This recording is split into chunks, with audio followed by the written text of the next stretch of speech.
Hey crew, it's Pitt, and I'm back with some more esoterica. Today we're diving back into the works of Mr. Aleister Crowley. This is Liber 4. We are reading aloud and discussing as we go along the various points brought to light by the text. It is not the format for everyone, but people do find value in it, so you are more than welcome to tag along as we continue our exploration.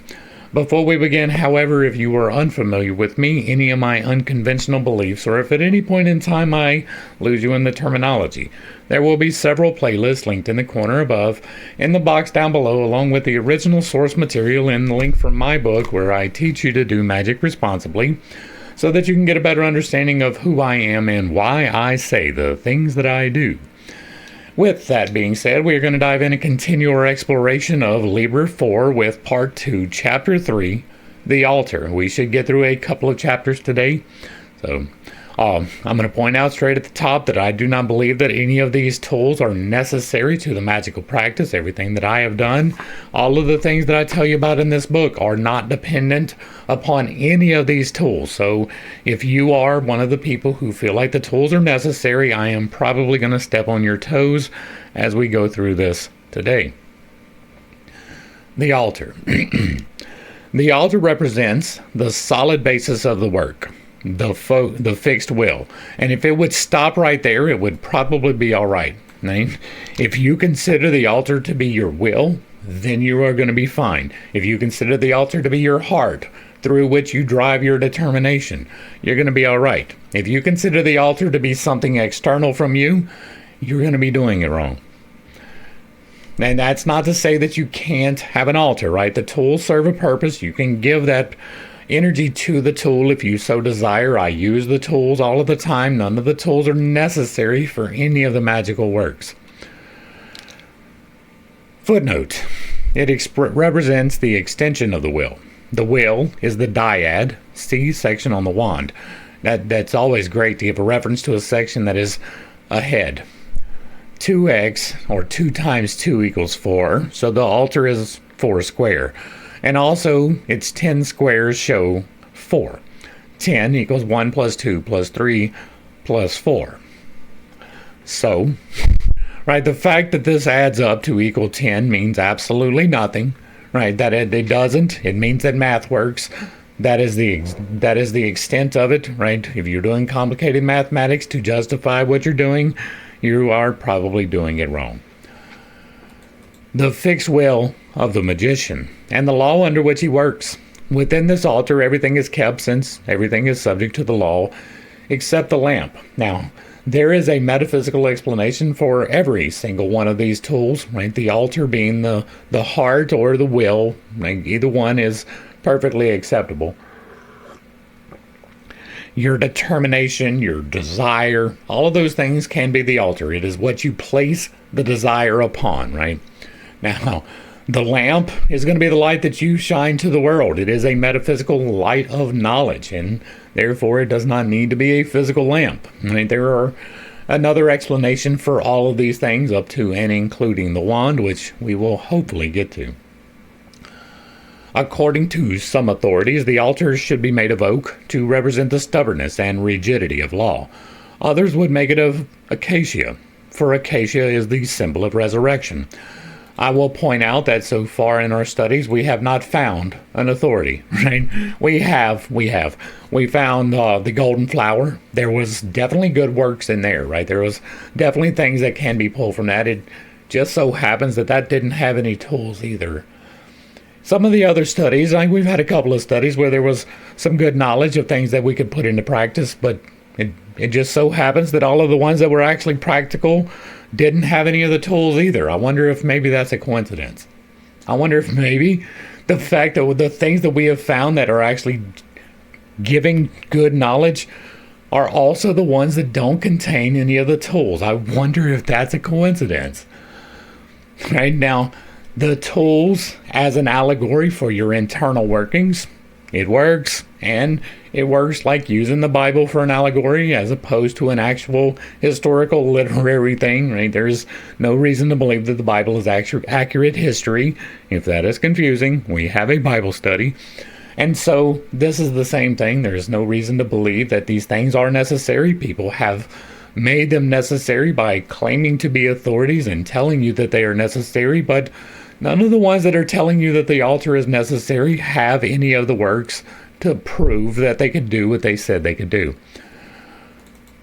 The altar is a double cube. And also, right, if you do use the tools, it doesn't matter if you make it out of oak or acacia or pecan or hickory or any of the other woods, or if you make it out of stone, also does not matter. What matters is your intentionality going into it. And so, once again, alignment is more important than the actual tool. And so if you are getting bound up in, well, this thing is not made out of oak, and then you are doing it wrong. The altar is a double cube, which is a rough way of symbolizing the great work. For the doubling of the cube, like the squaring of the circle, was one of the great problems of antiquity. The surface of this altar is composed of 10 squares. The top is Cather, the bottom Malkuth. The height of the altar is equal to the height above the ground of the navel of the magician.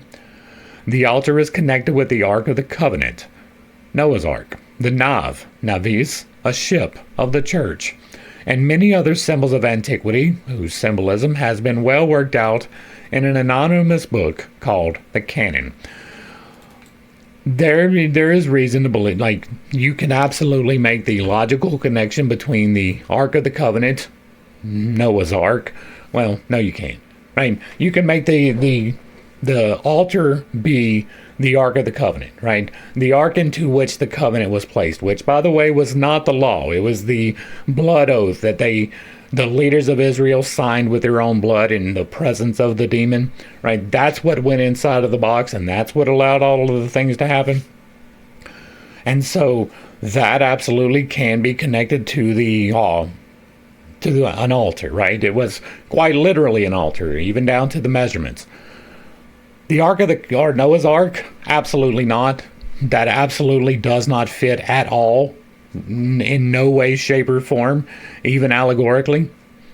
The nave or the navis of a ship, of a church, also is kind of a no, right? A navis is going to be a room. It's not really the thing inside of the room. If there was an altar inside of the navis, the nav, then yes. But as this being a room, no. Many other symbols of antiquity, and then may be that in this book, the Canon, there is something written by Mr. William Sterling that contains more of this not actual factual information. I will not be reviewing it to find out, right? When, once again, the Ark of the Covenant does fit, people did go there to worship. They did not go to Noah's Ark to worship. They did not go to Noah's Ark to enact the manifestation of anything, to go to in supplication or prayer to the Lord God Almighty. None of those things. And so, absolutely not in any way, shape, or form does that fit with an altar.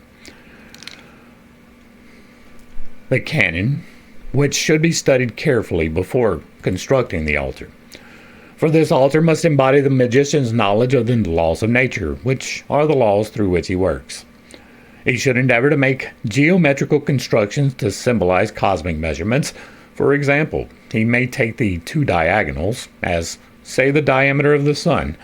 Then the side of the altar will be found to have a length equal to some other cosmic measure. A vesica drawn on the side some other, a root cross within the vesica yet another. Each magician should work out his own system of symbolism, and he need not confine himself to cosmic measurements. He might, for example, find some relation to express the law of inverse squares.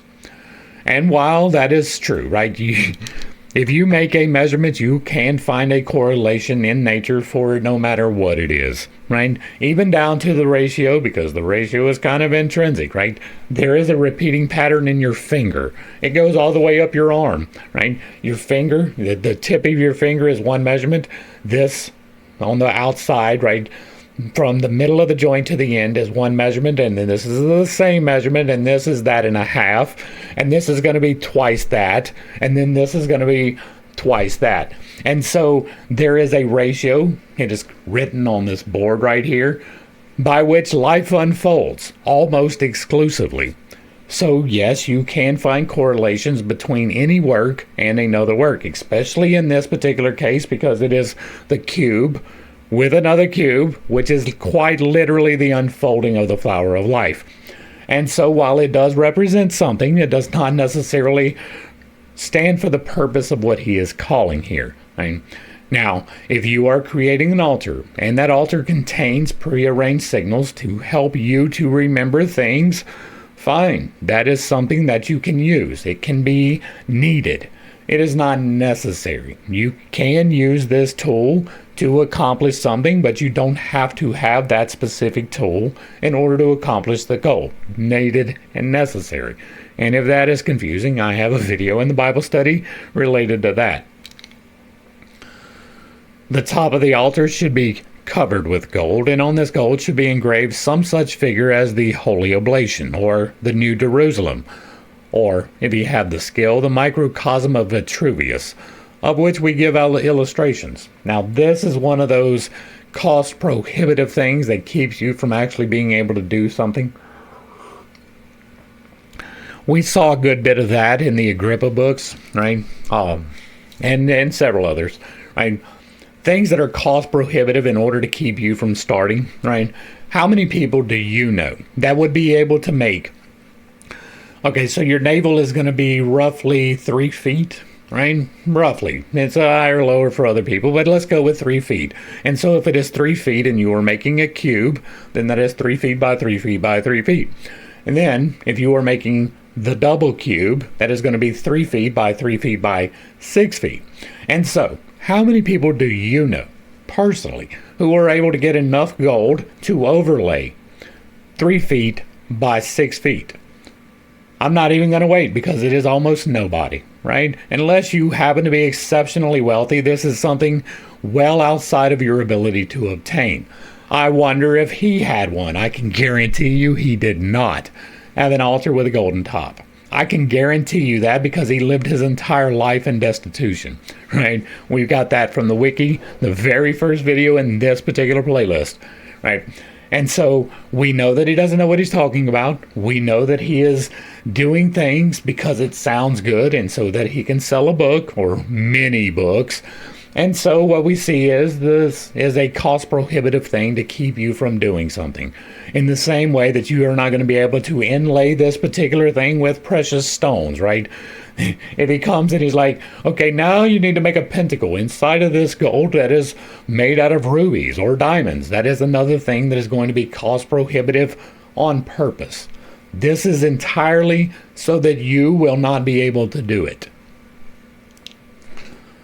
On the sides of the altar are also sometimes drawn the great tablets of the elements and the sigils of the holy elemental kings as shown in the equinox, number 7. For these are the syntheses of the forces of nature. Yet these are rather special than general symbols, and this book purports to treat only of the grand principles of working. There is a diagram that is missing from the page to Robert Flood's Utriski Cosma Maioris Licet et Menoris Metaphysica, Physica Antiqui Technici Historia. We don't have it, so I'm not going to read the rest of that, but there is two, right? There is another diagram that is missing that has got the scourge, the dagger, the chain. That is the next chapter. Chapter 4, the scourge, the dagger, and the chain, and I am probably going to step on toes in this one. The scourge, the dagger, and the chain represent the 3 alchemical principles of sulfur, mercury, and salt. No. Right now, sulfur, mercury, and salt we have discussed quite extensively several other times. That is the trinity of alchemy, right? Sulfur is the hot part of the thing. It is the part that catches on fire, and so it is going to represent spirit. Mercury is the quick-moving part that makes the decisions. That is going to represent your soul. And salt is the corporeal part tied to the earthly plane, and it is going to represent your 5D navigation device, which is the temple of God. It is not a scourge, a dagger, or a chain. Those 3 things I am going to be discussing are not necessary. These are not the substances which we now call by these names. They represent principles whose operations chemists have found it more convenient to explain in other ways. But sulfur represents the energy of things. Yes, the ability to transmute. Mercury, their fluidity. Yes, their adaptability in situations. And salt, their fixity. Yes, they're tied to the earthly realm. They are analogous to fire, air, and water. No, that is wrong. That is wrong. You are wrong. It is fire, yes. It is... Mercury would not be air. Mercury would be water. Mercury would be closest to water. It is the bind between air and the earth. It is fluid in its natural state. It is liquid, therefore it is tied to the water more tightly than it is to the air. And then the last one is going to represent earth, not water. Air is not represented in this trinity. Now, that is for a reason, right? Water is the tying together between the spiritual and the bodily. Salt is the bodily.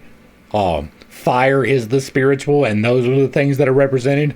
Air is just kind of the byproduct of water and, well, you can look at it either way, right? Water is the byproduct of air and fire, or air is the byproduct of water and fire. Either way.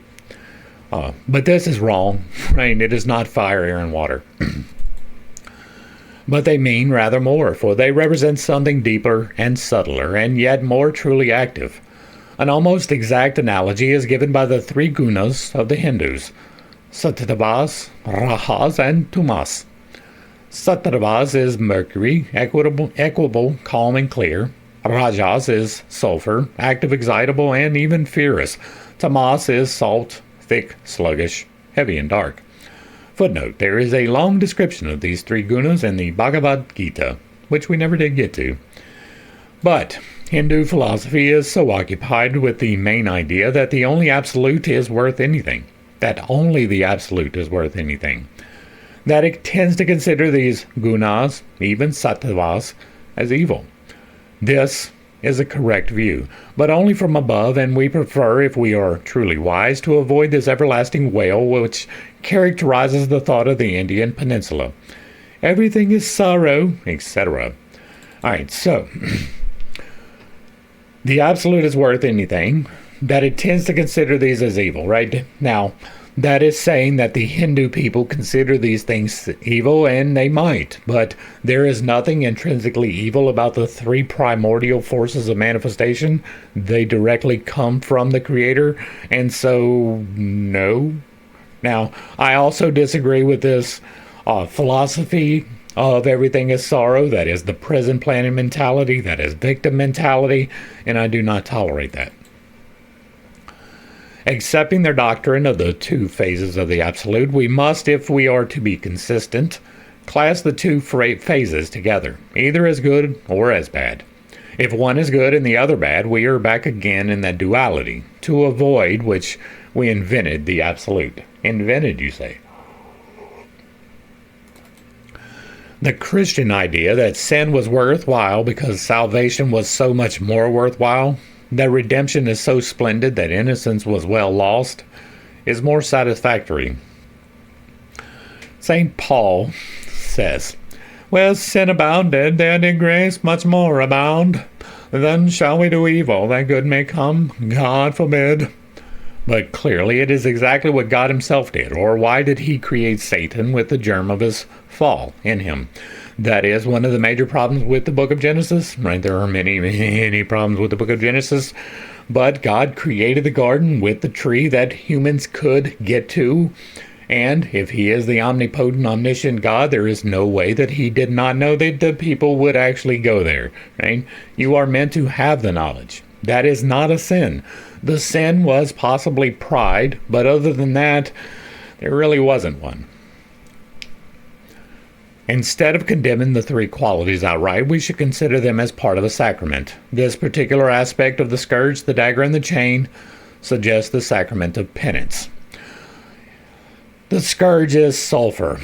Its application excites our sluggish natures, and it may further be used as an instrument of correction to castigate rebellious volitions. It is applied to nefesh, the animal soul, the natural desires. I am going to tell you right now in no uncertain terms so that there cannot be any confusion about this. If you are beating yourself with a scourge, you are doing things in the wrong manner. 100% with like that. I stand on that 100%. And if you have been here for a while, you know that is not a normal thing, right? I am pretty equivocal about a lot of things. If you are beating yourself, causing pain to yourself, putting yourself in a position where you are in danger, or drawing blood in any way, shape, or form whatsoever, you are doing this wrong. 100% you are intrinsically opposed to the thing that you think you are doing. If you are beating yourself, you have a different issue that you need to work out. It is not a magical one, right? If you think that you are accomplishing anything by beating yourself with a scourge, which is a whip, right? If you think that you are doing anything spiritual by doing that, you are wrong. It is that simple, right? If you are drawing blood, you are doing it wrong. Period. The end. If you are causing pain to yourself or anything else, you are doing it wrong. I hope that was clear enough. If it was clear enough, let me know in the comments. The dagger is mercury. It is used to calm too great heat by the letting of blood. And it is the weapon which is plunged into the side or heart of the magician to fill the holy cup. Those faculties which come between the appetites and the reason are thus dealt with. The chain is salt. It serves to bind the wandering thoughts, and for this reason is placed around the neck of the magician where Da'ath is situated. I don't know what Da'ath is. Let's get that word out real quick. Let's see what Da'ath is. In Kabbalah, Da'ath is the location where the 10 Sephiroth and the Tree of Life are united as one. The perfected state of infinite sharing is brought about by you placing salt around your neck.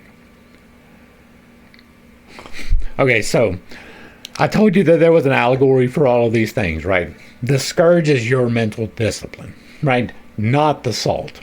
The scourge is you taking the thoughts that are not appropriate and clearing them, not through pain, but through the reflection process of doing shadow work. The dagger being mercury, I don't know about this one, right? Plunged into the side or the heart of the magician to fill the holy cup. You could possibly look at that as a self-sacrifice, but not on a full level, right? I don't even know that there is an allegory for the dagger, right? There is for a sword, right? The sword is the chakras in full alignment. That is the sword of manifestation, the sword of discernment. That is a thing. The dagger, I don't know about, right? But the chain is salt, right? We talked about the salt being body. It has nothing to do with your thoughts. It is physical discipline for your body, right? You have the discipline for your mind. You need to have discipline for your body as well. And really, like, the dagger would probably be better for the mind, because mercury represents the mind. Sulfur is going to represent the spirit. And yeah, the instruments also remind us of pain, death, and bondage, which is absolutely what you should be reflecting upon in your manifestation efforts. I do hope that you picked up on the sarcasm there. Students of the gospel recollect that in the martyrdom of Christ, these three were used, the dagger being replaced by the nails. In that case, it wasn't used. Right? If it was a dagger, it needs to be the dagger. Otherwise, it's the nails. Footnote. This is true of all magical instruments. The Helicogotha is a circle, and the cross the dowel. The Christ had a robe, crown, scepter, etc. This thesis should one day be fully worked out. It will not be. The scourge should be made with a handle of iron. The lash is composed of 9 strands of fine copper wire, in each of which are twisted small pieces of lead. Iron represents severity, copper, love, and lead, austerity. Because those three things go together. The dagger is made of steel, inlaid with gold, and the hilt is also golden. There's some of them cost prohibitives, right? You can get lead, iron, and copper fairly easily. Steel inlaid with gold is going to be significantly harder. The chain is made of soft iron. It has 333 links. Footnote, see the equinox, number 5, the vision and the voice. It is now evident why these weapons are grouped around the vial of clear crystal in which is kept the holy oil. The scourge keeps the aspiration keen, the dagger expresses the determination to sacrifice all, and the chain restricts any wandering.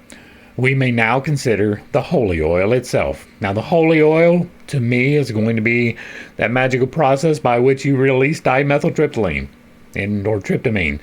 Anything else is going to be maybe needed but not necessary, right? There is no oil outside of you which makes you holy, period, the end. It doesn't matter if you cast a blessing upon it. It does nothing of that nature. Oils do have purposes, right? Coconut oil has many purposes. It is an antifungal. It is an antibacterial. It is water soluble. It is safe for recreational activities. There are many things that you can use oils for, right? None of them are going to save your soul or make you holy. Not a single one of them. The holy oil is the aspiration of the magician. It is that which consecrates him to the performance of the great work. And such is its efficacy that it also consecrates all the furniture of the temple and the instruments thereof. It is also the grace or the chrism, for this aspiration is not ambition. It is a quality bestowed from above. For this reason, the magician will anoint first the top of his head before proceeding to consecrate the lower centers in their turn. This oil is of a pure golden color, and when placed upon the skin, it should burn and thrill through the body with an intensity as of fire. It is the pure light translated into terms of desire. It is not the will of the magician, the desire of the lower to reach the higher, but it is that spark of the higher in the magician which wishes to unite the lower with itself. See the oil that I am talking about, which I teach you to release in the book. Unless, therefore, the magician be first anointed with this oil, all of his work will be wasted and evil. And that sentence also goes along with the oil that I am talking about. This oil is compounded of 4 substances. The basis of all is the oil of the olive. The olive is traditionally the gift of Minerva, the wisdom of God, the Logos. No. Right? Now, if you are unaware, most people have a misunderstanding of the Logos. There are many people who believe that it was a personification. That is an absolute untruth, right? I have a video called The Divine and the Trinity Explained, which I will try to remember to link, but it is part of the Infinite Integration playlist and the Esoterica playlist, I'm pretty sure. But it goes like this. Before the beginning there was God, and God was infinite and without bound, and God decided to create, and in the creation limited himself from the infinite into the finite, which is the spirit. The spirit, at the moment of becoming, when it went from the infinite into the finite, became the beginning. All things that are before they become. All the elements before the combinations of the elements. And then God spoke and said, I am the light. And the light was good, right? He created the motion which allowed the elements to start combining and releasing light. That is the Logos. It is the spirit in motion of change. And so you can almost allegorize it as the wisdom of God, because it is quite literally the change taking effect, and there is all of the wisdom contained within it. But it is not necessarily the Logos, because the Logos is not just wisdom. The Logos is not ever a single person. It is not ever something that you can put your eyes upon in its entirety. It is quite literally God limiting himself into the creation and setting it into motion. And so there is a great misunderstanding of what the Logos is by almost everyone on the planet. In this are dissolved 3 other oils: oil of myrrh, oil of cinnamon, and oil of galangal. Now, I know myrrh and cinnamon. I am familiar with those, but let's see what this is. Galangal is the rhizome of a plant in the ginger family with culinary and medicinal uses originating in Indonesia. Ginger has a slight kick. It's a little bit spicy. Myrrh has a little bit of a spice, not a whole lot, right?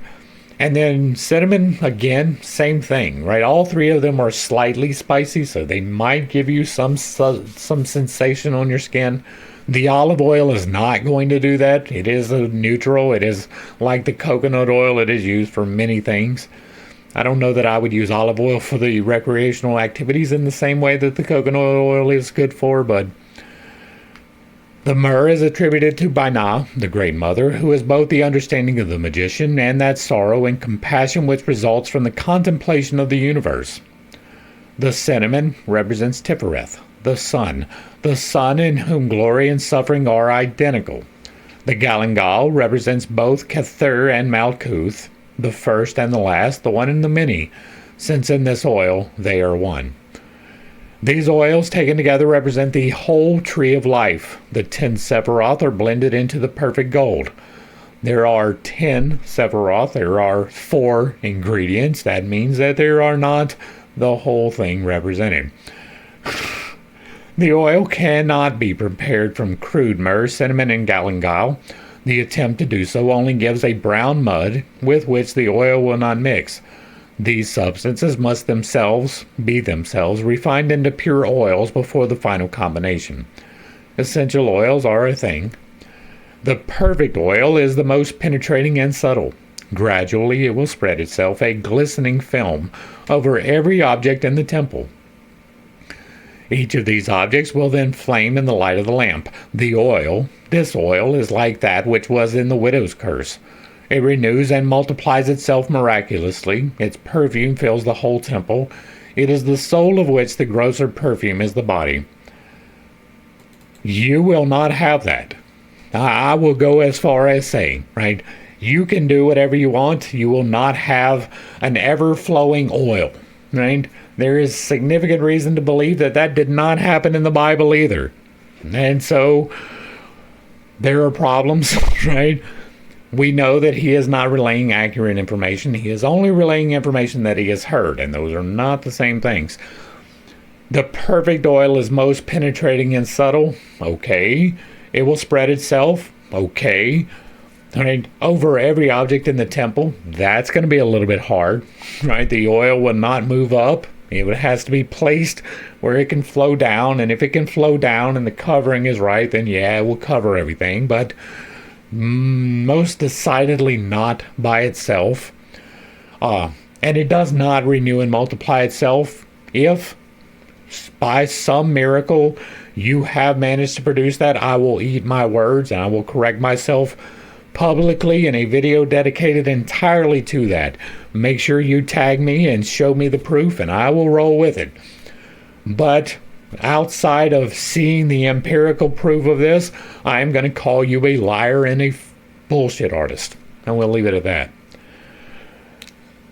The vial which contains the oil should be clear rock crystal, and some magicians have fashioned it in the shape of the female breast. For that is the true nourishment of all that lives. For this reason it has also been made of the mother of pearl and stoppered with a ruby. Okay. Couple of things here. I don't know that there is anything intrinsically bad about making your vial in the shape of a breast, but it's probably going to be related to something. And true nourishment for all that lives is not the female breast. Sorry to break it to you. It works for mammals, but there are a lot more things than mammals in the world. We have birds, we have reptiles, we have fish. None of those suck on a titty. Not a single one of them. We have trees. None of those suck on a titty. Not a single one of them. We have insects. They don't do that either. We have worms. Also no titties. And so this is an anthropomorphication of the forces, which is not cool. Right? This is not true. This is just simply not true. It may even be that this is intrinsically opposed, because if you are making the shape of a boobie, and that is going to distract you, most likely, from the things that you are doing. It may even be negatively intentioned, right? You can do what you want, I don't care. You can try what you want, I don't care. You can make it the shape that you want, I don't care. But I'm going to tell you that this is probably going to be intrinsically opposed to what you are trying to do. All right, chapter 6, 6, the wand. The magical will is in its essence twofold, for it presupposes a beginning and an end. To will be a thing is to admit that you are not that thing. Hence, to will anything but the supreme thing is to wander still farther from it. Any will but that to give up the self to the beloved is black magic. Yet this surrender is so simple an act that to our complex minds it is the most difficult of all acts, and hence training is necessary. Further, the self surrendered must not be less than the all-self. One must not come before the altar of the Most High with an impure or an imperfect offering. As it is written in Liber 35, to await thee is the end, not the beginning. This training may lead through all sorts of complications, varying according to the nature of the student, and hence it may be necessary for him at any moment to will all sorts of things which to others might seem unconnected with the goal. Thus, it is not a priori obvious why a billiard player should need a file. Since then, we may want anything. Let us see to it that our will is strong enough to obtain anything we want without loss of time. It is therefore necessary to develop the will to its highest point, even though the last task but one is the total surrender of this will. Partial surrender of an imperfect will is of no account in magic. That is true. Going into these practices with anything less than the determination to see them through is a bad idea. It is better to never begin than it is to begin and not finish. It is better to never begin than to set your feet upon the path and then leave it. It is better in every single instance to not start rather than stop. That is one of the warnings that I give in this book. It is one of the things that I repeat quite often on this channel because it is a truth, right? If you are not dedicated enough to do the shadow work, do not attempt magic. And shadow work takes a very long time. You will not wrap it up, maybe even within a year. There is a lot in your life that you do need to go through. Even if you've had a blessed life, there are still things that you need to go through and examine before you do any part of this. That takes determination. You have to be fully committed to the betterment of humankind in its entirety. That takes dedication. There, you have to be able to dedicate yourself to learning how to move the energies in the correct ways. That takes dedication. If you are not dedicated, you can harm yourself by doing magical practices. This is something that is sometimes discussed, but not often enough. If you begin this process and you are not properly aligned, you will probably bring detriment into your life. And I can say that with a little bit of a certainty. I have done so to myself. The will, being a lever, a fulcrum is necessary. This fulcrum is the main aspiration of the student to attain. All wills which are not dependent upon this principle will are so many leakages. They are like fat to the athlete. The majority of the people in this world are ataxic. They do not coordinate their mental muscles to make a purposed movement. They have no real will, only a set of wishes, many of which contradict others. The victim wobbles from one to the other, and it is no less wobbling because the movements may occasionally be violent. And at the end of life, the movements cancel each other out. Nothing has been achieved except the one thing of which the victim is not conscious, the destruction of his own character, the confirming of indecision. Such a one is torn limb from limb by Chronozon. I don't know what, let's see what this is too. Corazon is a demon that originated in the 16th century occultist Edward Kelly and John Dee. Okay. I had no key in magic. Now we know. Okay. How then is the will to be trained? All these wishes, whims, caprices, inclinations, tendencies, appetites must be detected, examined, judged by the standard of whether they help or hinder the main purpose, and treated accordingly. That is shadow work. Diagram missing of Solomonic sword, vertical on the left. Right. Vigilance and courage are obviously required. I was about to add self-denial in defense to conventional speech, but how could I call that self-denial, which is merely denial of those things which hamper the self? It is not suicide to kill the germs of malaria in one's blood. Now, there are very great difficulties to be overcome in the training of the mind. Perhaps the greatest is forgetfulness, which is probably the worst form of what the Buddhists call ignorance. Spiritual practices for training the memory may be of some use as a preliminary for persons whose memory is naturally poor. In any case, the magical record prescribed for probationers of the A delta is useful and necessary. Above all, the practices of Liber 3 must be done again and again, for these practices develop not only vigilance, but those inhibiting centers in the brain which are, according to some psychologists, the mainspring of the mechanism by which civilized man has raised himself above the savage. So far, it has been spoken as it were in the negative. Aaron's rod has become a serpent and swallowed the serpents of the other magicians. It is now necessary to return it once more into a rod. As everyone knows, the word used in Exodus for a rod of almond is Hebrew letters Mem Tet He, He Shin Uf Dalet. Adding to 463. Now 400 is Tao, the path leading from Malkuth to Yesod. 60 is Samek, the path leading from Yesod to Tippereth. And 3 is Gimel, the path leading thence to Kether. The whole rod, therefore, gives the path from the kingdom to the crown. Now, remember I talked about the sword of discernment? This rod and the sword are going to be the same thing. It is the 7 internal chakras aligned, right, with the shadow work done, energized, pulling from the positive and negative sides of the pole, and in full cohesion, feeding out into the circle of the divine aura, right? These 8 human auras are intrinsic to the process. The manifestation happens by feeding out from the heart into the divine.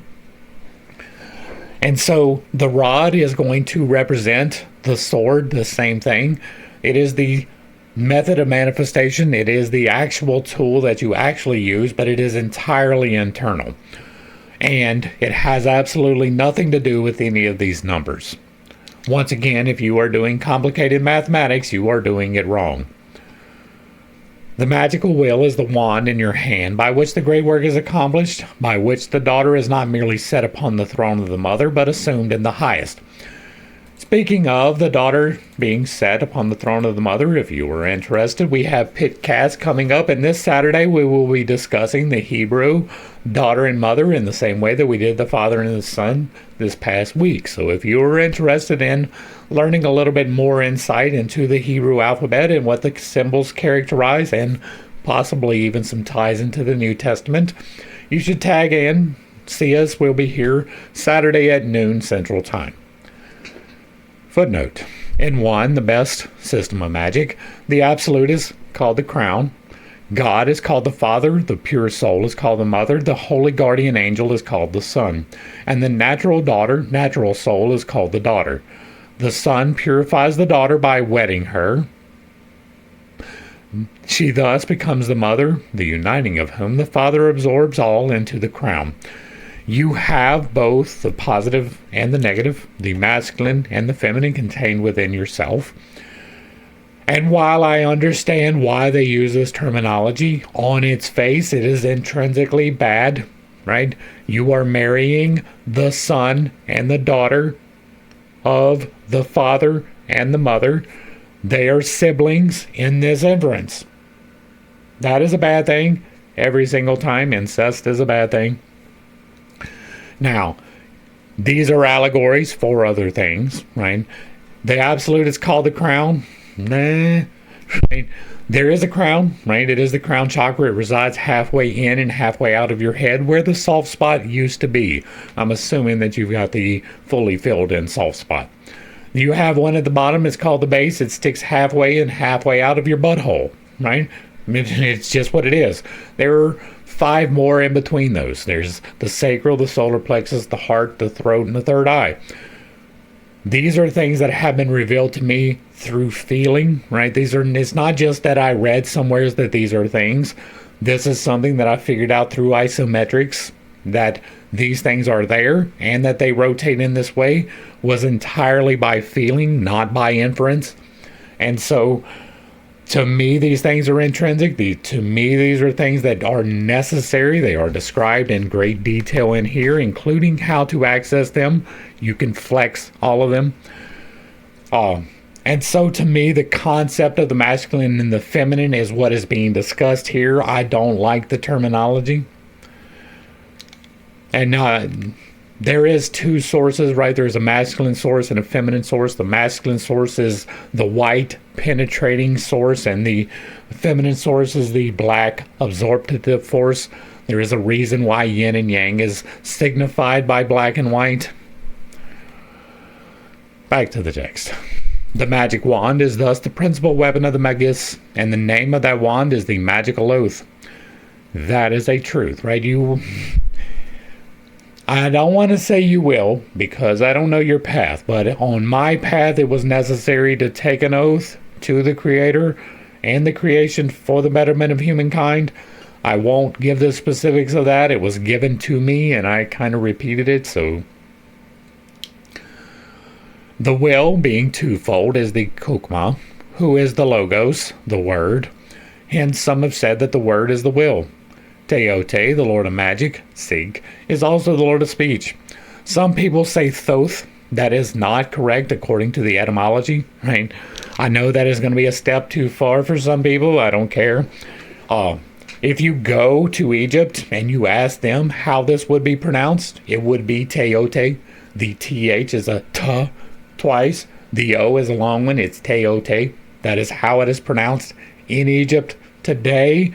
Whether that would be the same 4,000 years ago, nobody can tell you, right? We don't even know that this is the actual word, right? We don't know that this is the actual way that the word would be symbolized. We got that from hearing someone say it.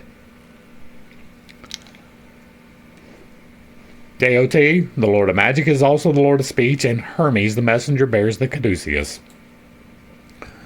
Word should express will. Hence, the mystic name of the probationer is the expression of his highest will.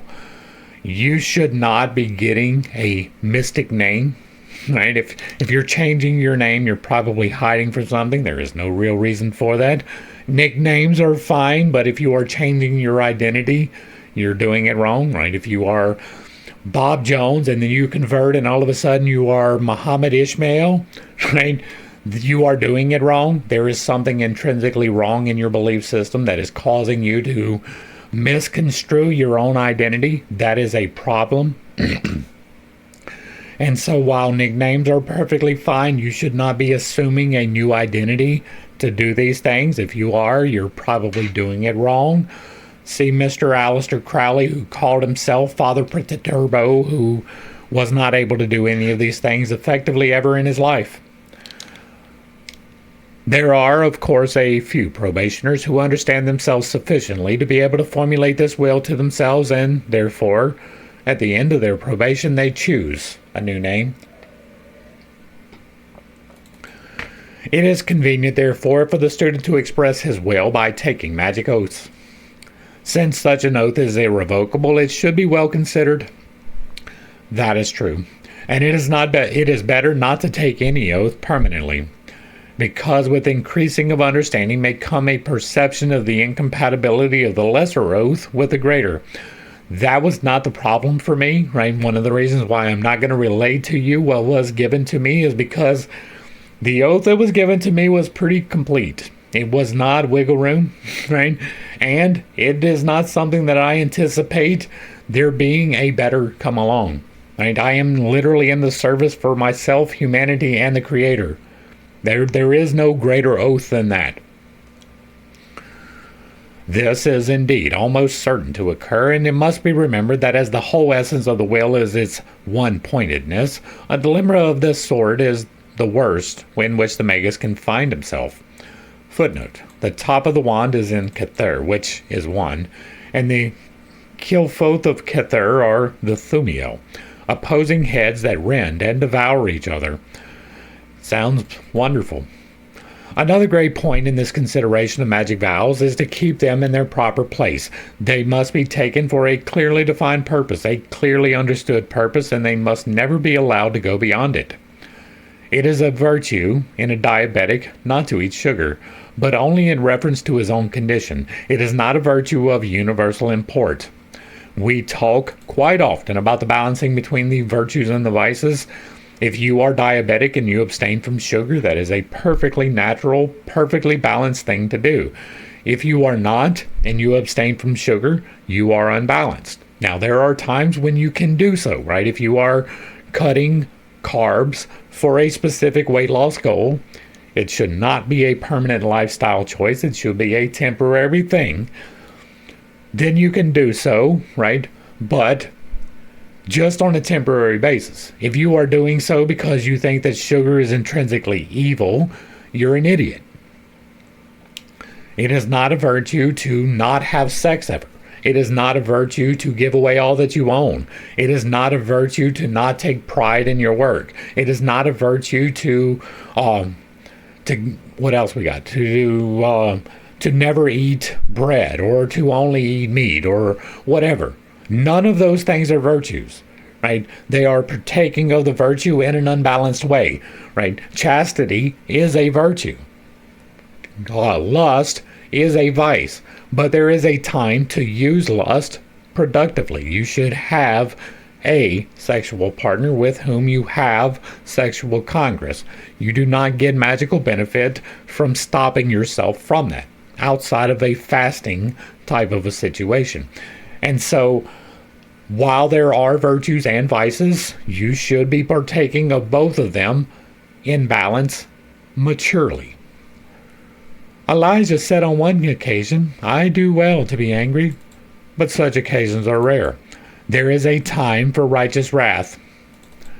Moreover, one man's meat is another man's poison. An oath of poverty might be useful for a man who was unable intelligently to use his wealth for the single end proposed. To another, it would be simply stripping himself of energy, causing him to waste his time over trifles. There is no power which cannot be pressed into the service of the magical will. It is only the temptation to value that power for itself which offends. One does not say, "Cut it down, why cumbereth it the ground?" unless repeated prunings have convinced the gardener that the growth must always be a rank one. "If thy hand defend thee, cut it off," is the scream of a weakling. If one killed a dog the first time and misbehaved itself, it would not many would pass the stage of puppyhood. Bear in mind that this is the same man that told you to kill a dog because it was barking. The best vow, and that of the most universal application, is the vow of holy obedience, for not only does it lead to perfect freedom, but it is a training in that surrender, which is the last task. Footnote: of all of Crowley's views, this is the most controversial. It appears to fly in the face of Thelema. There is high merit in a vow of obedience and necessity, but the merit is to be found in the small print. To receive a vow of obedience from another implies perfection in the teacher, a thing impossible to mortals but possible to rolls. To make a vow of obedience to a mortal is foolish, unless conditions of circumstance and duration are involved. I agree with the footnote. The only thing that you should be taking a vow of holy obedience to is God, the Holy Spirit, which is God, or some other iteration thereof. It should not be to a person. It can be to an authority figure for very limited use, right? If you are a soldier, you take an oath to obey the orders of the president and those appointed above you. It is one of the things that you do. but that is of a limited duration with limited scope. You are not allowed to give me an order that is outside of morality that is involved in the UCMJ. Not everybody knows that. Right? If you are given an order that is directly contradictory to moral applications, you have the responsibility to refuse that order, even though you are under oath. Back to the text. It has this great value that it never gets rusty. If the superior to whom the vow is taken knows his business, he will quickly detect which things are really displeasing to his pupil and familiarize him with them. Disobedience to the superior is a contest between these two wills and the inferior. The will expressed is in his vow, which is the will linked to his highest will by the fact that he has taken it. In order to develop that highest will, contends with the temporary will, which is based only on temporary considerations. It is also very important to remember that we learned that there was a vow that was given by one of the supplicants of Mr. Crowley in which he was required to submit himself to sexual acts that he was not comfortable with. And so remember that when we are talking about this, right? He wasn't talking about him taking the vow of obedience. He was talking about you taking the vow of obedience. That is an important thing to remember, right? If the sexual forcings of your attentions upon another person due to the vow that they took to you is definitely something that is karmically unbalanced and will absolutely reverberate in your life. You might lose your vila and get kicked out of another country. That might happen to you. Back to the text. The teachers should then seek gently and firmly to key up the pupil little by little until obedience follows command without reference to what that command may be. As Loyola wrote, Parendiac Cadava. No one has understood the magical will better than Loyola. In his system, the individual was forgotten. The will of the general was instantly echoed by every member of the order. Hence, the Society of Jesus became the most formidable of the religious organizations of the world. I'm going to pop this out for later reference. That of the old man of the mountains was perhaps the next best. The defect in Loyola's system is that the general was not God, and that owing to various other considerations, he was not even necessarily the best man in the order. To become general of the order, he must have willed to become general of the order, and because of this, he could do nothing more. To return to the question of the development of the will, it is always something to pluck up the weeds, but the flower itself needs tending. Having crushed all volitions in ourselves, and if necessary in others, which we find opposing to our real will, that will itself will grow naturally with greater freedom, but it is not only necessary to purify the temple itself and consecrate it, invocations must be made. Hence, it is necessary to be constantly doing things of a positive, not merely of a negative nature, to affirm that will. Renunciation and sacrifice are necessary, but they are comparatively easy. There are hundreds of ways of missing and only one of hitting. To avoid eating beef is easy. To eat nothing but pork is very difficult. Levi recommends that at times the magical will itself should be cut off on the same principle as one can always work better after a complete change. Levi is doubtless right, but he must be understood as saying this for the hardness of men's hearts. The turbine is more efficient than a reciprocating engine, and his counsel is only good for the beginning. It is very important to remember that Levi also did not have any idea about the things that he was talking about. The only examples that he gave of himself doing any of this did not turn out the way that he expected it to, and there is significant reason to believe that he was actually an agent for the Catholic Church sent to subvert the efforts of people like this. And so there is no reason to believe anything that Eliphas Levi said at all.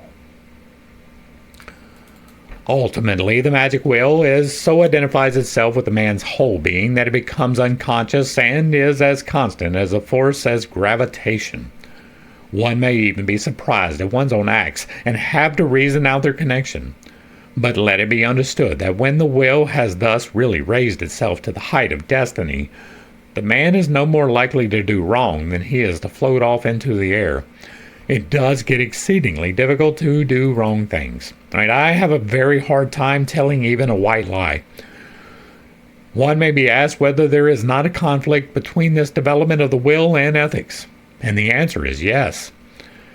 In the Grand Grimoire, we are told to buy an egg without haggling and attainment, and the next step in the path of attainment is that pearl of great price, which when a man hath found, he straightway selleth all that he hath and buyeth that pearl. With many people, custom and habit, of which ethics is but the social expression, ethics are what the tribe has decided is the right way to do things, right? We have decided as a society to conduct ourselves in this way. This is our ethics. Morals are how you have decided to conduct yourself. That is the difference between them. Custom and habit can be an outward expression, so yes, kind of. But the ethics are intrinsic to the society, whereas the morality is intrinsic to you. And so what is really happening is not a question of ethics, but rather of morality. And again, we have a misunderstanding of the terminology, which leads to a misunderstanding of the application.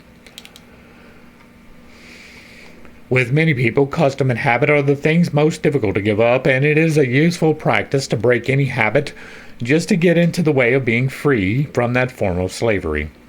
Hence, we have practices for breaking up sleep, for putting our bodies into strained and unnatural positions, for doing difficult exercises of breathing. All of these, apart from special merit they may have in themselves for any particular purpose, have the main merit that the man forces himself to do them despite any conditions that may exist. Having conquered internal resistance, one may conquer external resistance more easily. That is in part true, right? Now, I've told you repeatedly, and I stand on it, that you do not need to be putting yourself into a difficult position to achieve anything that I've written, right? The things that I have actually used to actually change things in my life does not require any of these things, but you might, right? And so I'm not telling you that you cannot put yourself into a strained and unnatural position. I'm telling you that it is unnecessary to do so. But even forming a simple discipline of something that is not strenuous is you conquering internal resistance that will allow you to conquer external resistance more easily. That is as simple as saying the same prayer every morning, sitting in a stage of meditation at the same time every day. Waking up and doing the same thing every day is forming a habit, and you can make that habit beneficial to your life, right? All of that requires mental discipline. To wake up and say a prayer every day requires you to remember to do it and to commit yourself to doing it, right? I say a prayer for you every single day. I do it on my walk when I'm allowed to walk. If not, I do it anyway.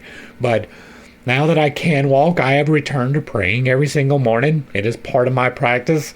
It requires discipline to do so. It requires discipline for me to get out and walk every single day. It requires discipline for me to sit here and talk to you every single day. These are things we develop within ourselves, and it is not difficult, right? I enjoy this. I enjoy my walk, but it still requires discipline to do it. In a steamboat, the engine must first overcome its own inertia before it can attack the resistance of the water. And that is a misunderstanding of physics.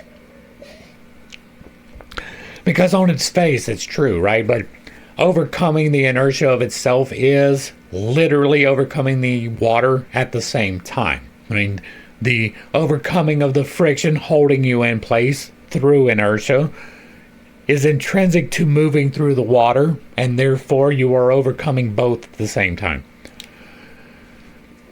When the will has thus ceased to be intermittent, it becomes necessary to consider its size. Gravitation gives an acceleration of 32 feet per second on this planet, and the moon very much less. Now, it is important to remember that he did not know this when he wrote this. I am not. He died before we ever launched, right? We had, before his death, we had the B-2 rockets, which are multi-stage intercontinental ballistic missiles. But it was at the very end of his life. At this point in time, this was 1912 from the footnote we got earlier. At this point in time, we were just about to begin to fly, right? This was the Wright brothers in South Carolina, like right now. And so he had no idea what the acceleration on the moon would be at all. He was making an assumption, and it turned out to be right, but it was an assumption. Now, the 32 feet per second, and you missed the second per second, it is a compounding, and it happens exponentially, if you are aware of physics. And a will, however single and however constant, may still be of no particular use because the circumstances which oppose it may be altogether too strong, or because it is, for some reason, unable to get into touch with them. It is useless to wish for the moon. If one does so, one must consider by what means that will may be made effective. And though a man may have a tremendous will in one direction, it need not always be sufficient to help him in another. It may even be stupid. This is the story of the man who practiced for 40 years to walk across the Ganges, and having succeeded, was reproached by his own holy guru, who said, "You are a great fool. All your neighbors have been crossing every day on a raft for 2 piece." This occurs to most, perhaps to all of us in our careers. We spend infinite pains to learn something, to achieve something, which, when gained, does not seem worth even the utterance of the wish. But this is the wrong view to take. The discipline necessary in order to learn Latin will stand us in good stead when we wish to do something quite different. At school, our masters punished us. When we leave school, if we have not learned to punish ourselves, we have learned nothing. In fact, the only danger is that we may value the achievement in itself. The boy who prides himself on his school knowledge is in danger of becoming a college professor. So, the guru of the water-walking Hindu only meant that it was now time to be dissatisfied with what he had done, and to employ his powers to some better end.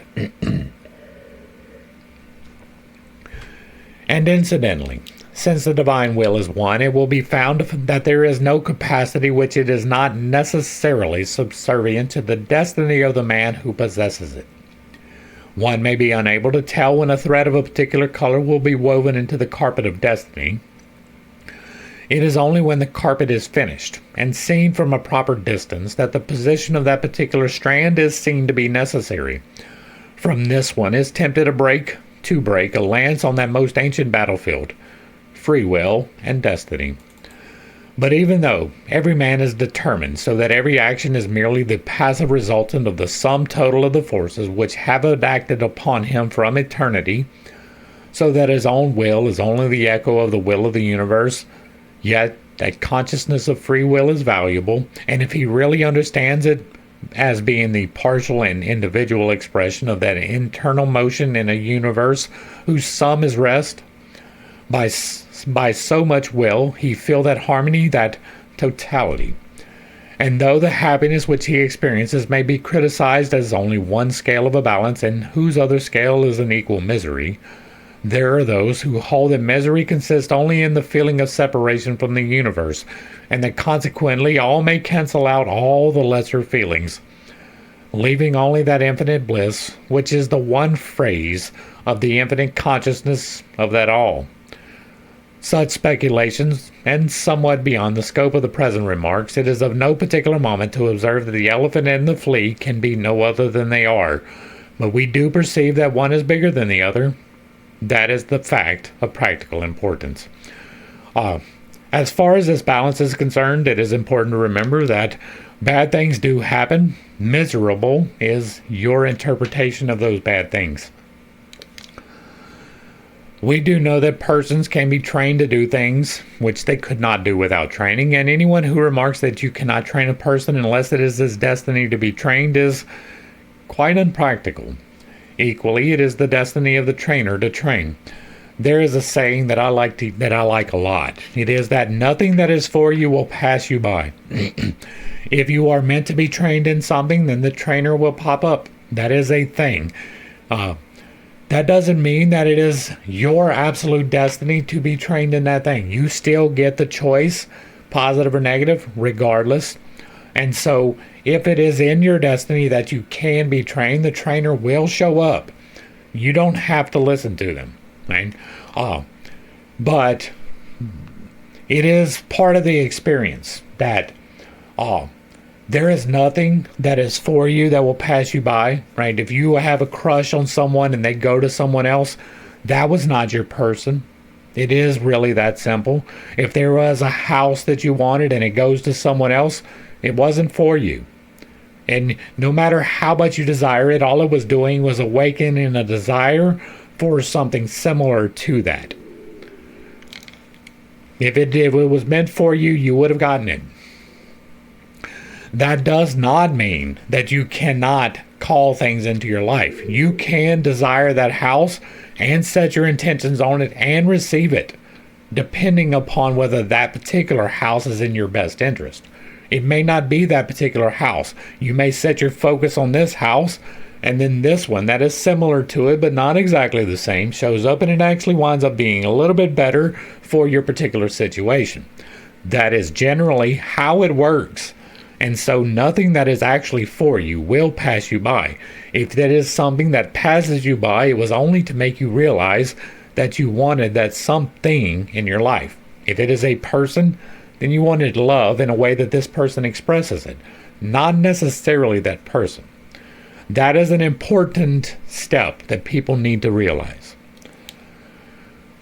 There is a fallacy in the determinist argument similar to the fallacy which is the root of all systems of gambling at roulette. The odds are just over 3-1 against red coming up twice running, but after red has come up once, the conditions are changed. Footnote, exactly 4-1 before and even after. It would be pointless to insist on such a point were it not for the fact that people confuse philosophy with magic. Philosophy is the enemy of magic. That one I don't know about. Philosophy assures us that after all nothing matters, and that che sera sera. No, that is not what philosophy tells you. That is what some people's interpretation of philosophy tells them, because they have the preconceived notion that this is a prison planet and that they are being punished. In practical life, and magic is the most practical of the arts of life, this difficulty does not occur. It is useless to argue with a man who is running to catch a train that he may be destined not to catch it. He just runs, and if he could spare the breath would say, "Blow, destiny." It has been said earlier that the real magical will must be towards the highest attainment, and this can never be until the flowering of the magical understanding. The wand must be made to grow in length as well as in strength. It need not do so of its own nature. The ambition of every boy is to be an engine driver. Not true. Some attain it and remain there all of their lives. But in the majority of cases, the understanding grows faster than the will, and long before the boy is in a position to attain his wish, he has already forgotten it. That is true. In other cases, the understanding never grows beyond a certain point, and the will persists without intelligence. A businessman, for example, has wished for ease and comfort, and to this end goes daily to his office, and slaves under a more cruel taskmaster than the meanest of the workmen in his pay. He decides to retire and finds that life is empty. The end has been swallowed up in the means. Only those are happy who have desired the unattainable. All possessions, the material and spiritual alike, are but dust. Love, sorrow, and compassion are three sisters who, if they seem freed from this curse, are only so because of their relation to the unsatisfied. Beauty is itself so unattainable that it escapes altogether, and the true artist, like the true mystic, can never rest. To him, the magician is but a servant. His wand is of infinite length. It is the creative Mahalingam. The difficulty with such a one is naturally that his wand, being very thin in proportion to its length, is liable to wobble. Very few artists are conscious of their real purpose, and in very many cases we have this infinite yearning supported by so frail a constitution that nothing is achieved. The magician must build all that he has into his pyramid, and if that pyramid is to touch the stars, how broad must be the base? There is no knowledge and no power which is useless to the magician. One might say that there is no scrap of material in the whole universe with which he can dispense. His ultimate enemy is the great magician, the magician who created the whole illusion of the universe. This illusion of the universe is something that I disagree with for the exact same reason that I disagree with the victim mentality mindset. We are here. There you can touch things. You are affected by things. Not eternally. I understand that. But I do not consider this to be an illusion. I consider this to be the experience. And we are here to participate in the experience.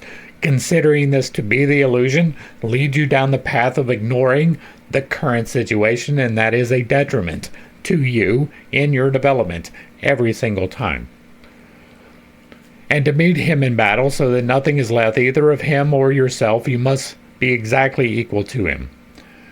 At the same time, let the magician never forget that every brick must tend to the summit of the pyramid. The sides must be perfectly smooth. There must be no false summits, even in the lowest layers. This is the practical and active form of that obligation of a master of the temple in which it is said, "I will interpret every phenomenon as a particular dealing of God with my soul." In Liber 145, many devotional practices for attaining this one-pointedness are given, and though the subject of that book is devotion to a particular deity, its instructions may be easily generalized to suit the development of any form of the will. This will is then the active form of understanding. The master of the temple asked on seeing a slug, "What is the purpose of this message from the unseen? How shall I interpret this word of God Most High?" The magus thinks, "How shall I use this slug?" And in this course he must persist. Though many things useless, so far as he can see, are sent to him, one day he will find the one thing he needs, while his understanding will appreciate the fact that none of the other things were useless. So with these early practices of renunciation, it will be now clearly understood that they were but of temporary use. They were only of value as training.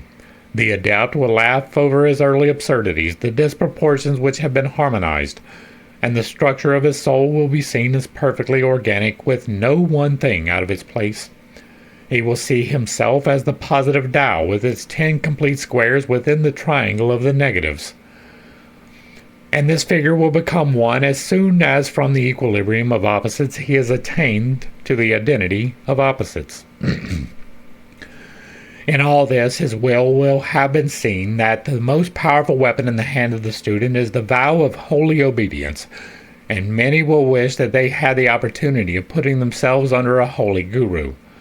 Let them take heart, for any being capable of giving commands is an efficient guru for the purpose of this vow, provided that he is not too amiable and lazy.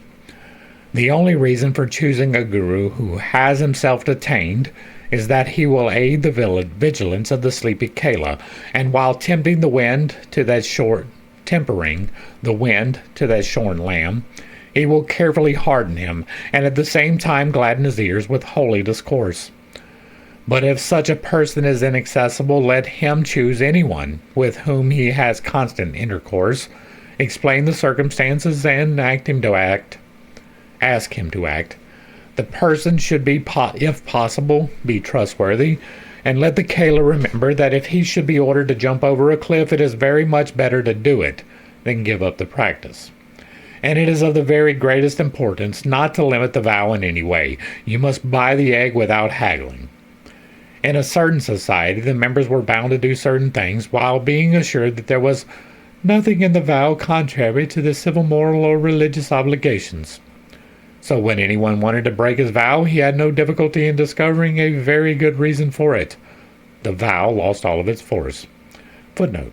Crowley expressly cites this clause in the Golden Dawn initiations as the third defense for his publishing the Golden Dawn rituals.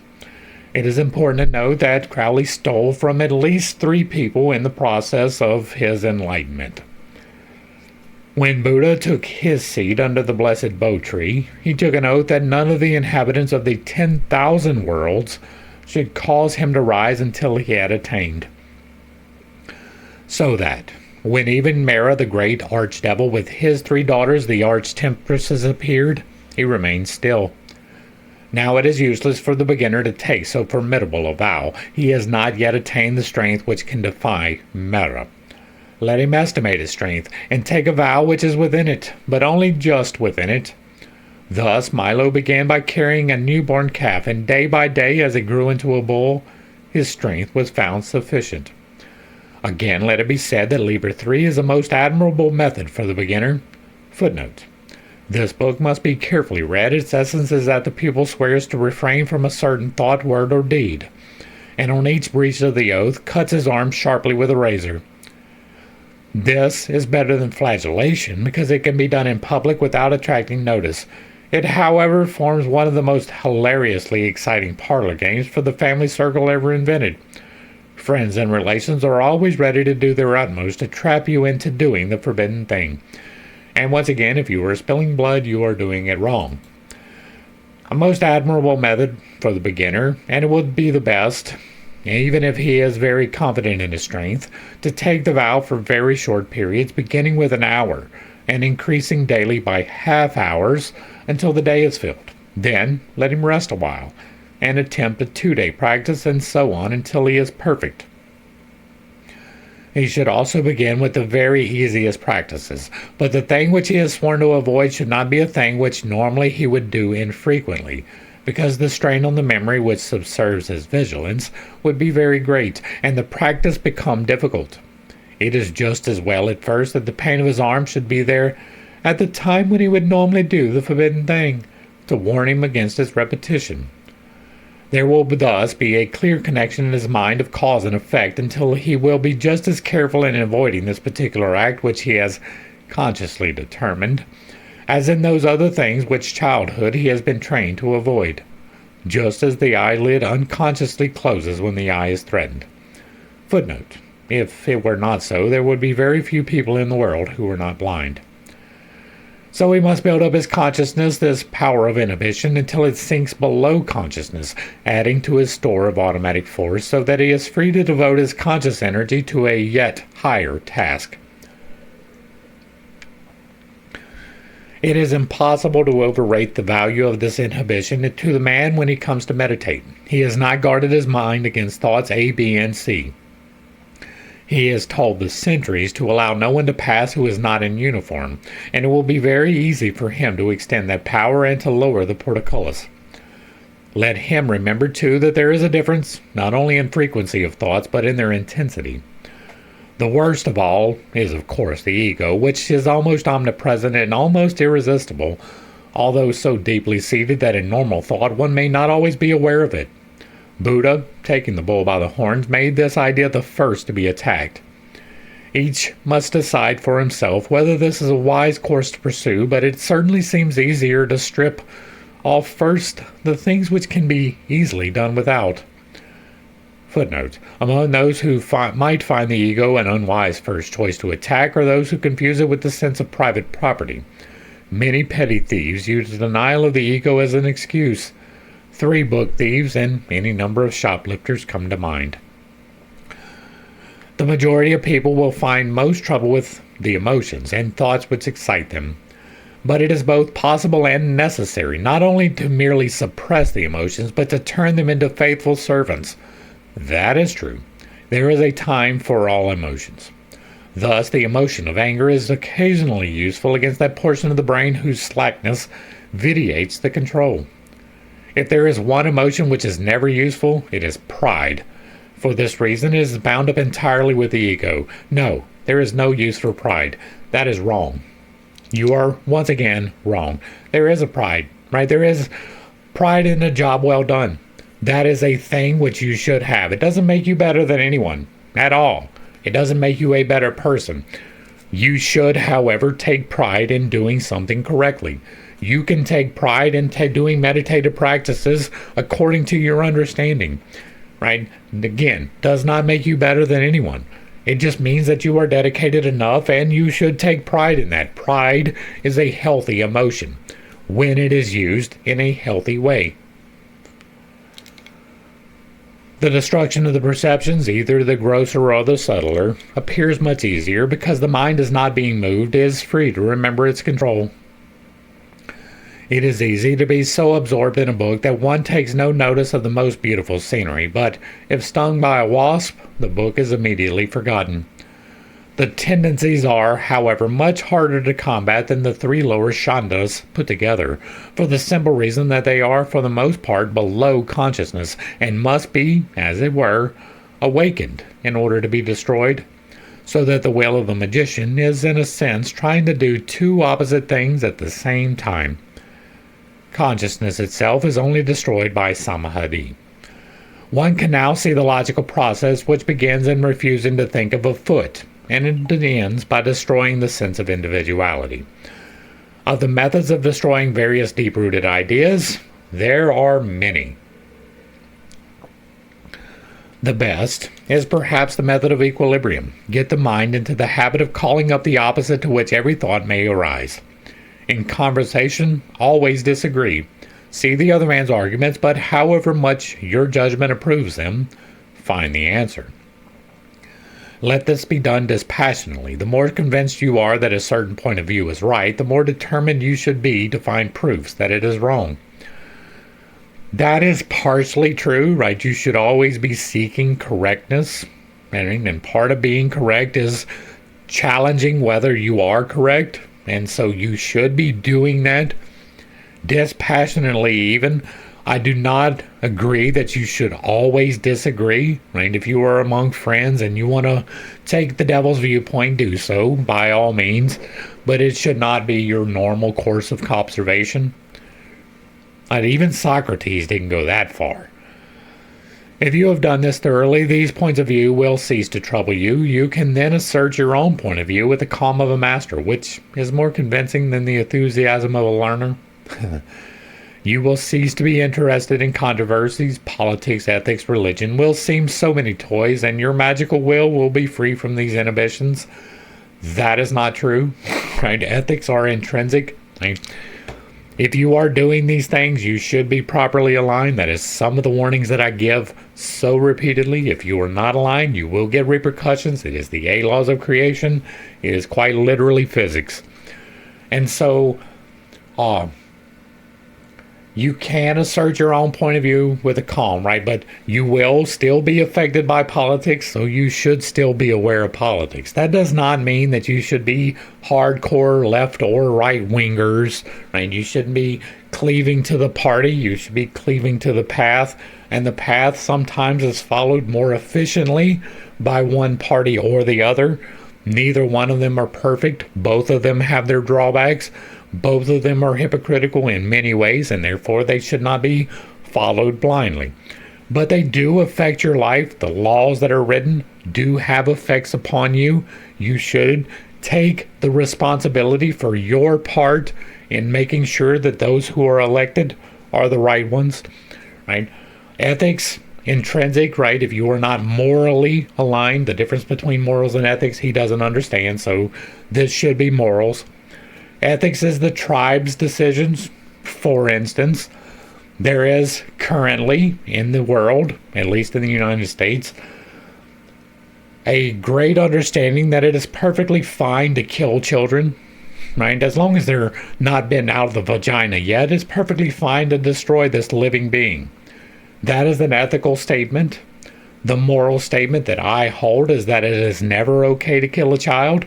And so my morals conflict with the tribe's ethics.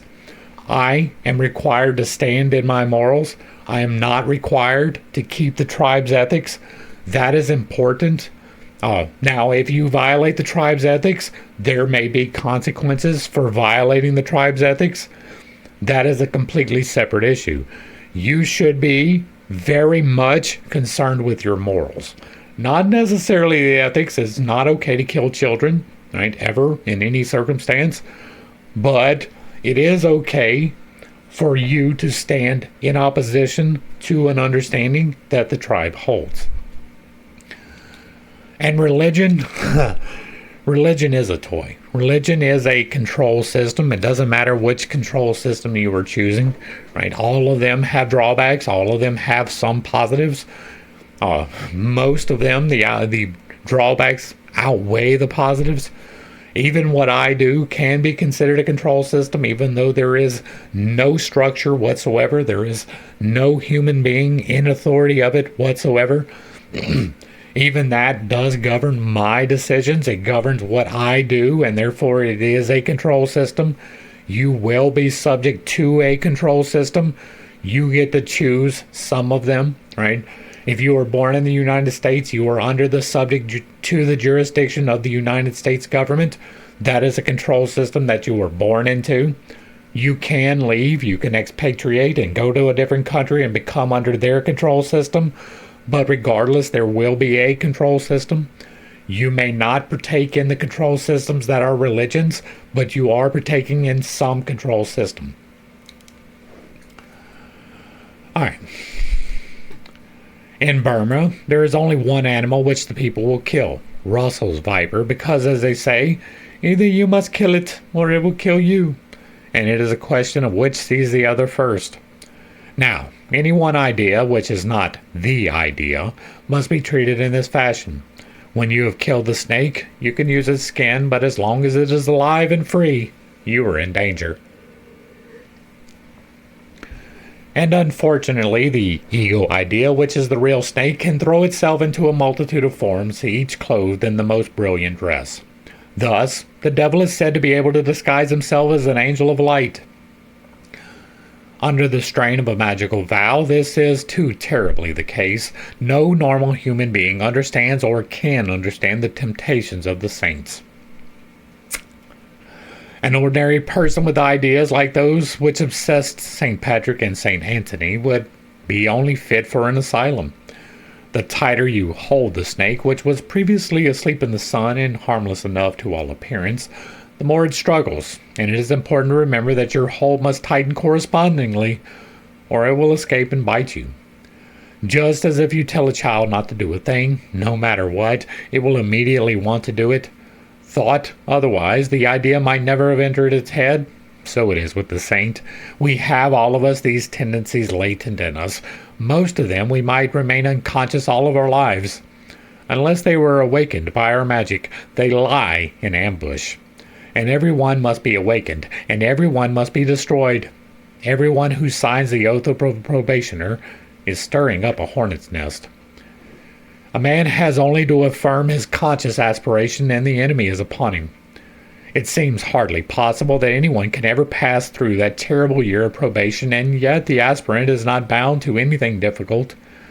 It almost seems as if he were not bound to anything at all, and yet experience teaches us that the effect is like plucking a man from his fireside into mid-Atlantic in a gale. The truth is, it may be, that the very simplicity of the task makes it difficult. The probationer must cling to his aspirations, affirm it again and again in desperation. He has perhaps almost lost sight of it, and it has become meaningless to him. He repeats it mechanically as he is tossed from wave to wave. But if he can stick to it, he will come through. And once he is through, things will again resume their proper aspect. He will see that the mere illusion were the things that seemed so real. He will be fortified against the new trials that await him.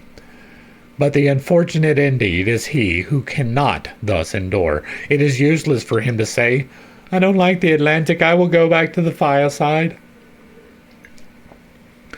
Once take one step upon the path, there is no return. You will remember in Browning's Childe Roland, "To the Dark Tower came." For mark, no sooner was I fairly found, pledged to the plain after a pace or two, then pausing to throw backwards a last view over the safe road, 'twas gone, grey plain all around, nothing but plain to horizons bound. I must go on, naught else remained to do.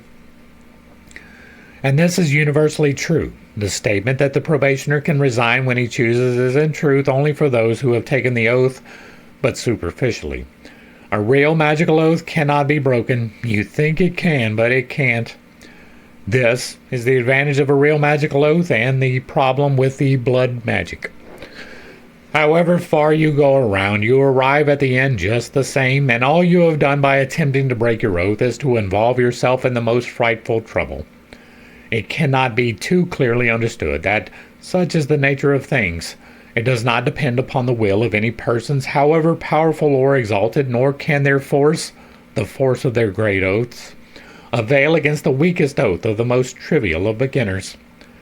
The attempt to interfere with the magical will of another person would be wicked if it were not absurd. One may attempt to build up a will when nothing existed but a chaos of whims, but once organization has taken place, it is sacred. As Blake says, everything that lives is holy, and hence the creation of life is the most sacred of tasks. It does not matter very much to the Creator what it is that He creates. There is room in the universe for both the spider and the fly. It is from the rubbish heap of Coronazon that one selects the material for a god. This is the ultimate analysis of the mystery of redemption, and is possibly the real reason of the existence, if existence it can be called, of form, or if you like, of the ego. It is astonishing that this typical cry, I am I, is the cry of that which, above all, is not I. It was that master whose will was so powerful that at its lightest expression the deaf heard, and the dumb spake, lepers were cleansed, and the dead rose to life, that master and no other, who at the supreme moment of his agony would cry, Not my will, but thine be done.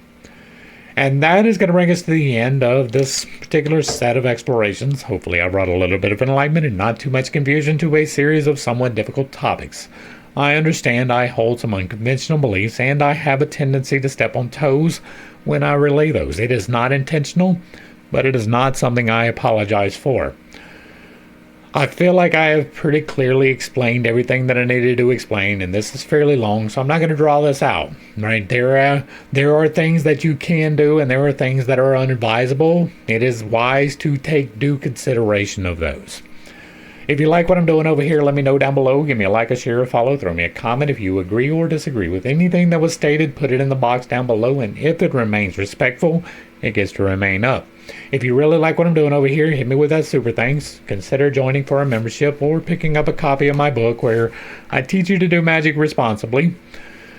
To the crew, thanks for hanging out. I appreciate every single minute that you are here with me, and I am praying for you every single day. Until next time, I love you. God loves you. You are perfect, whole, and complete, just the way that you are. And this has been Pitch Take. Peace.